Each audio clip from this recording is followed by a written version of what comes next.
plus répandues lorsqu'on reçoit des nouvelles de femmes qui ont été violées, c'est « mais elle était habillée comment ?» Vous voyez? La première réaction, c'est de chercher à justifier ce qui s'est passé par le fait qu'elle l'aurait cherché. Une autre réaction que j'ai beaucoup vue sur les réseaux sociaux récemment, lors de la fameuse affaire Bobda, c'est les femmes ont les longs yeux. Avec une telle manière de penser, vous réussissez à faire deux choses.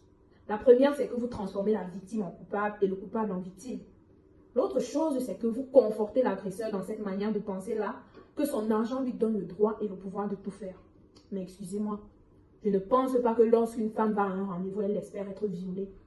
Je ne pense pas que lorsqu'une femme s'habille d'une certaine façon, sa première intention soit d'attirer les violeurs. Non, c'est d'abord pour être bien dans sa peau.